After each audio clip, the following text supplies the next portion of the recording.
Good afternoon, Germs. Good afternoon sa mga cup natin dyan. Sa mga naghahanap ng Daytona switch, meron na tayo dito sa JR Motorworks. Available na sa atin yung handlebar switch. Ito yung pang kanan. Tapos ito naman yung pot type na pang kaliwa. And then meron naman tayo ditong slim type na pang kaliwa. Ito yung may busina, tapos signal light, and then yung high and low ng headlight. Dito sa pot type, ito yung mayroong busina, turn signal, high and low ng headlight, tapos meron na siyang provision para sa high and low ng MDL, and meron na rin siyang passing. Tapos meron din tayo ditong quick throttle. Ito yung Daytona quick throttle natin. Available na rin yan dito sa JR Motorworks. Ang kaibahan lang nitong ginagawa natin dito sa mga Daytona switch natin, ito ipapakita ko sa inyo yung preparation na ginagawa natin dito sa mga handlebar switch natin. Ito may ongoing process tayo dito na modification ng handlebar switch na pang kaliwa, pang kanan. Ito yung may starter, tapos ito yung may hazard, and then ito yung may idle. Ongoing process yung ating modification dyan para maging plug and play siya sa mga ADB 160 natin tsaka ADB 150, PCX 160 tsaka PCX 150. So ito, papakita ko sa inyo yung sample ng ating plug and play na Daytona. So kung gusto nyo nang wala na kayong gagawin, bibiliin nyo na lang yung switch and then ikakabit nyo na lang sa motor ninyo. Pwede itong ginagawa natin dito sa JR Motorworks. Ito, pakita ko sa inyo. Ito yung finished product natin. Ito yung plug and play na switch natin na pang kanan. Kung napapansin nyo dito, meron na siyang mga socket. Ito yung kanyang male socket. Kompleto na siya. Meron na siyang mga pin. Isasaksak na lang natin to sa motor natin. And kung makikita nyo, iba na rin yung balot ng kanyang wire. Naka-braid na yan. Naka-nylon insulation na yan. Makikita nyo dito sa end to end nya, meron siya ditong shrinkable tube. Dito sa dulo, naka-shrinkable tube na rin yan. Tapos, kung papapansin nyo dito, ito na yung provision natin para sa kanyang brake light switch. Yung Daytona kasi, mamaya papakita ko sa inyo, talagang wala siyang brake light switch na nakaabang kagaya nito. Ito, ilagay natin yan para, yung sinasabi nga natin na plug and play na para sa mga motor natin, ADB tsaka PCX, magagamit na natin tong Daytona. Wala na kayong gagawin dito, babaklasin nyo na lang yung stock and then sasaksak nyo na lang tong Daytona switch natin. Ayun naman, ipapakita ko sa inyo yung original na Daytona, kung ano yung itsura nya. I-compare natin siya dito. Ito yung gawa natin, ito yung minodify ng JR Motorworks. Ito naman yung original na Daytona. So yung cover nya, yung rubber, tapos kung mapapansin nyo yung mga dulo dito, ayan, putol-putol lang siya. Wala siyang connector, wala siyang terminal, wala siyang socket, wala siyang kahit ano. And then dito, wala rin siyang nakaabang dito para sa kanyang brake light switch. So yung sinasabi ko sa inyo na plug and play, ito na yon. Ito, marami pa kayong modification na gagawin dito sa Daytona na to.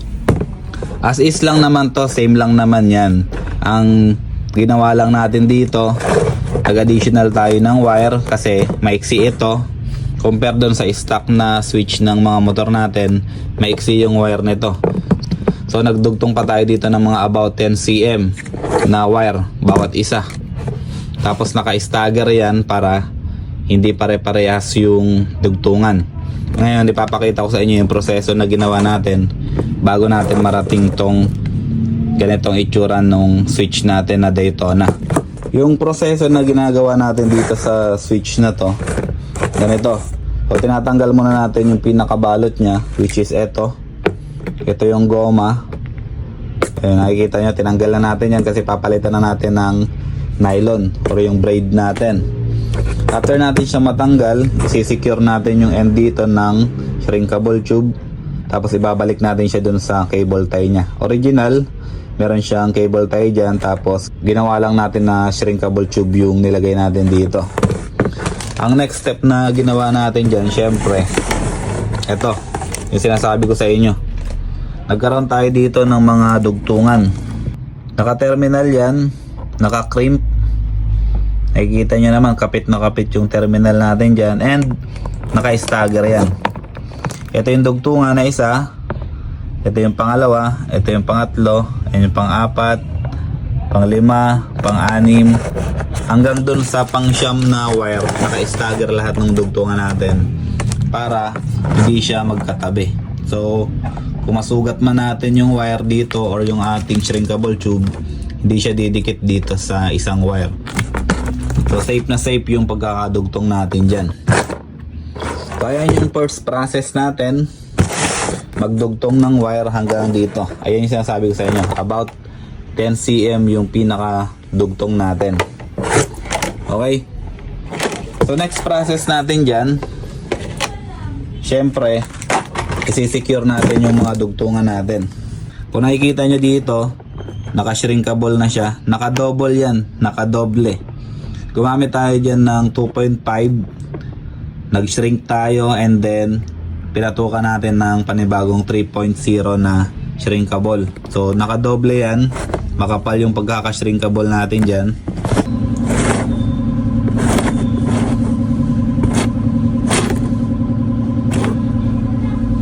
After natin siya malagyan ng mga shrinkable tube, ang next step natin dyan, ito maglalagay tayo ng braids natin.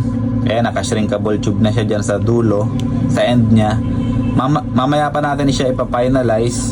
Mamaya pa natin siya ipifix dito sa dulo kapag nakapaglagay na tayo ng ating mga socket. So dito sa pinakadulo, nakapaglagay na tayo ng mga terminal dyan. Ayan na yung mga terminal. Isusuksok na lang natin yan dun sa mga socket na nakadesignate sa kanila. Color coded pa rin naman yung wire natin pagdating dito. Color coded pa rin yan, kaya hindi natin muna pina-finalize yung braids natin dito kasi kailangan pa natin makita yung color code ng mga wire nya. So magdedepende pa rin tayo sa kulay ng wire ng original para makapaglagay na tayo nung socket natin dito. So ayan, yung mga socket natin kasama nitong mga terminal, ito kagaya nito, ito yung mga nilalagay natin sa kanya. Iba't iba kasing sukat yung mga socket natin. Ayan, mayroon siyang tatluhan, meron siyang syaman, tapos meron siyang animan. Ayan, diyan natin ipapasok yung mga dulo nito. Ayan, diyan natin ipapasok yung mga dulo ng wire natin dun sa mga designated na slot ng mga wire. And then ito nga palang mga terminal na to, kasama na to dun sa mga socket. Partner naman yan. Ito siya. Ito yung mga terminal natin. Ayan yung nilalagay natin sa dulo. Kasama sa mga modification na ginagawa natin yan. Kapag nalagay na natin to, nalagay na natin yung mga terminal, naging ganito na yung itsura nya. Ganito na siya. Mapapinalize na natin yung ating braid. Makakapaglagay na tayo ng end-to-end na mga shrinkable tube para hindi gumagalaw yung yung braids natin. Okay?